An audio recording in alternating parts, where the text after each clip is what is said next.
बिहार में चिराग पासवान हो, केंद्रीय मंत्री पशुपति पारस हो, सूरजभान सिंह हो या फिर बिहार के नेता प्रतिपक्ष तेजस्वी यादव हो, बिहार में एक मुद्दा हमेशा छाया रहता है चौकीदार दफादार बहाली का।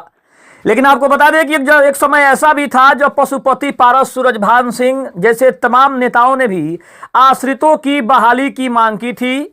सूरजभान सिंह ने भी कहा था कि उन आश्रितों की बहाली होनी चाहिए जो लोग स्वेच्छा से सेवानिवृत्ति लिए हैं। लेकिन आज भी उनकी बातों को कहीं ना कहीं सरकार गंभीरता से नहीं ले रही है। केंद्रीय मंत्री चिराग पासवान हो, पशुपति पारस हो, इन सभी ने चौकीदारों के समर्थन में मांग की थी। आंदोलन में भी उन्होंने भाग लिया था और वहां पे लोगों को समझाया भी था कि आपका हक आपको जरूर मिलेगा। आइए आज एक बार फिर से हम इसी मुद्दे पर बातचीत करते हैं कि सरकार की सोच कहां तक पहुंची और ये बहाली आखिर कब तक हो सकती है। नमस्कार, मैं हूं संजीव और आप देख रहे हैं आप तक न्यूज। अगर आप हमारे चैनल पर नए हैं तो चैनल को जरूर सब्सक्राइब कर लें।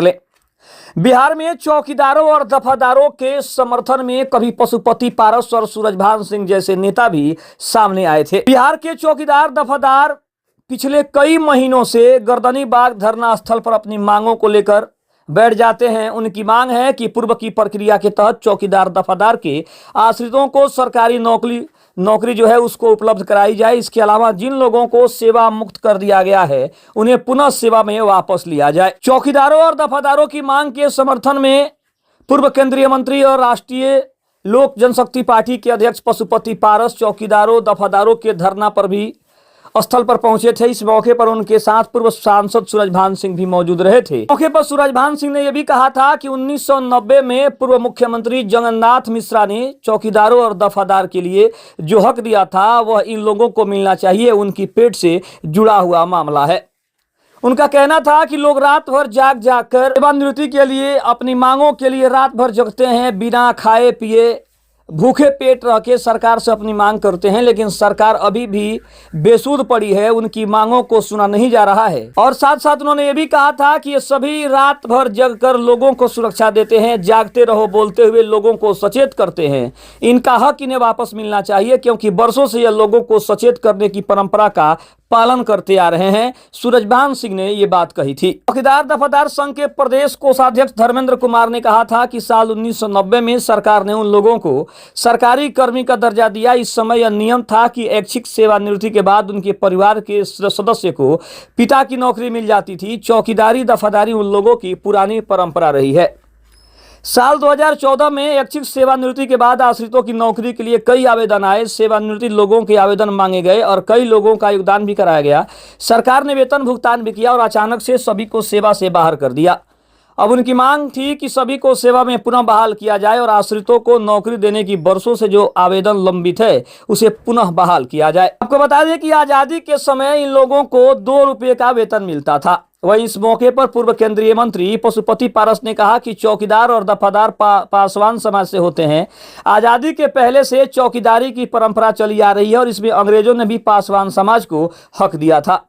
आज़ादी के समय 2 रुपये वेतन देते थे। उनके परिवार में भी उनके 2 चाचा चौकीदार थे, उनके परिवार के लोग चौकीदार थे, इसलिए चौकीदारों की पीड़ा अच्छे से समझते हैं। जगन्नाथ मिश्रा ने चौकीदारों को हक दिलाया था और यह हक नीतीश सरकार ने छीन लिया था। चौकीदार लोग जो डिमांड कर रहे हैं वह सब जायज है। नीतीश कुमार ने सरकार में आने के बाद पिछड़ा और अति पिछड़ा लाकर पासवान समाज को अति पिछड़ा से हटाकर पिछड़ा में डालकर उपेक्षा की। पति पारस ने कहा था कि आज वह चौकीदारों और दफादारों के बीच में इसलिए आते हैं क्योंकि वह सभी उनके परिवार के सदस्य हैं। इन लोगों की मांग जायज है और उनके आश्रितों को नौकरी मिलनी चाहिए। उनके समर्थन की सरकार बनेगी तो चौकीदारों और दफादारों के अस्तित्व के नौकरी के लिए जितने भी आवेदन लंबित हैं इसका निपटारा होगा और सभी को उनकी नौकरी मिल जाएगी। लेकिन अगर बात करते हैं तो केंद्रीय मंत्री चिराग पासवान ने भी कई बार आश्वासन दिया है। उनके मंत्री संजय पासवान ने भी कई बार आश्वासन दिया है कि उन्होंने सम्राट चौधरी से मुलाकात की है जब सम्राट चौधरी बिहार के उप मुख्यमंत्री थे। और जब गर्दनी बाग में आंदोलन हुआ था वहां पे आश्रितों के ऊपर लाठीचार्ज भी किया गया था पटना पुलिस के द्वारा, तब भी चिराग पासवान सम्राट चौधरी से मिले थे। उनके नेता संजय पासवान सम्राट चौधरी से मिले थे और उन्होंने मांग की थी कि इन आश्रितों की बहाली जल्द से जल्द की जाए। अगर कोर्ट ने इसके ऊपर स्टे लगाया हुआ है तो उसके लिए भी कोई ऐसी व्यवस्था की जाए, कोई ऐसा रास्ता निकाला जाए कि इनकी बहाली का जो रास्ता है वो हमेशा के लिए खुल जाए और जो भी बहाली अभी तक रुकी हुई है उनकी बहाली हो जाए ताकि उनका परिवार चल सके। लेकिन सबसे बड़ा सवाल ये है कि आखिर कोर्ट के आदेश को क्या सरकार पलट पाएगी, कोर्ट के आदेश के बाद कहीं ना कहीं सरकार क्या दूसरा रास्ता अपना पाएगी, इसकी सबसे ज़्यादा चर्चा हो रही है। लेकिन बिहार में ये मुद्दा सबसे ज़्यादा गरमाया हुआ है। अब तो खबर ये भी है, हमने एक अधिकारी से भी बात की जहां पर उन्होंने बताया कि हो सकता है कि इस बहाली की जो प्रक्रिया रुकी हुई है उस बहाली को पुनः शुरू किया जाए, लेकिन जब तक कैबिनेट का विस्तार नहीं हो जाता है तब तक इस पर कुछ भी कहना जल्दीबाजी होगी। हालांकि सम्राट चौधरी ने जो 64 एजेंडों को पास किया है उसमें भी कुछ रुकी हुई बहालियां थी जिसकी चर्चा हुई है और कहा गया कि हाँ इसमें भी इस बहाली को भी पुनः बहाल किया जाएगा, पुनः शुरू किया जाएगा।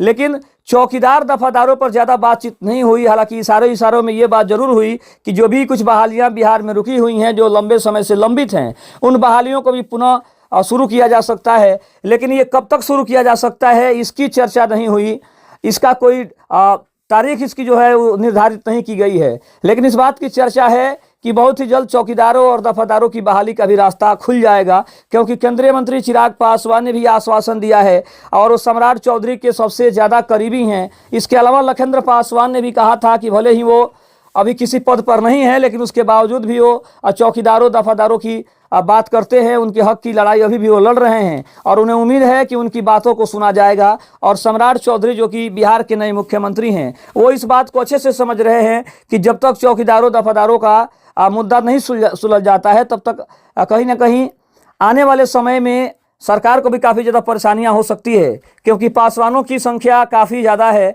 और देखा जाए तो 64 से 65 लाख पासवान समाज की जो है वो आबादी है और कहीं ना कहीं ये वोट बैंक को काफ़ी ज़्यादा प्रभावित करने वाला मामला है।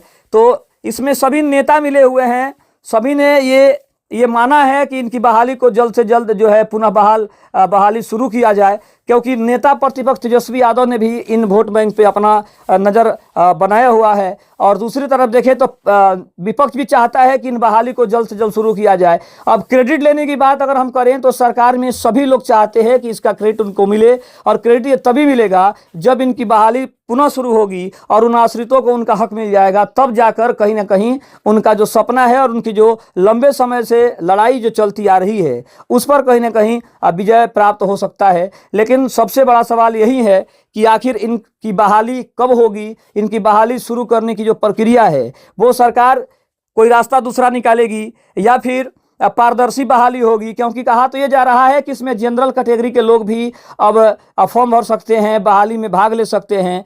दूसरी तरफ ये भी कहा जा रहा है कि 28,900 से ज़्यादा पदों पर बिहार में चौकीदार दफादार बहाली होने वाली है। लेकिन नीतीश सरकार का फैसला था कि अब ये बहाली पारदर्शी होगी, यानी इसमें सभी वर्गों के लोग इसमें शामिल हो सकते हैं। दूसरी तरफ 10वीं पास अनिवार्य कर दिया गया। उसके अलावा बात करें तो दक्षता परीक्षा में आपको साइकिल चलाना आना चाहिए। आप जहां से फॉर्म भर रहे हैं, जहां से आप अपना आवेदन दे रहे हैं, आप वहां के अस्थायी निवासी हों। तो ये कुछ नए बदलाव किए गए हैं जो इन आश्रितों को बिल्कुल भी पसंद नहीं आ रहे हैं और उनका कहना है कि उनका हक मारा जा रहा है, क्योंकि जब इसमें जनरल कैटेगरी के लोग आ जाएंगे तो फिर उनका जो हक है वो उनसे छीन जाएगा। तो ये तमाम मुद्दे हैं जिन पर सरकार गंभीरता से विचार करना होगा सरकार को। और सम्राट चौधरी की जो ये नई सरकार है, जो नई कैबिनेट बनने वाली है, इस पर कहीं ना कहीं गंभीरता से विचार किया जाएगा और इस बहाली को पुनः एक बार फिर से शुरू किया जा सकता है। खबर अच्छी लगे तो चैनल को जरूर सब्सक्राइब करिएगा। तब तक के लिए धन्यवाद। जय हिंद, जय भारत।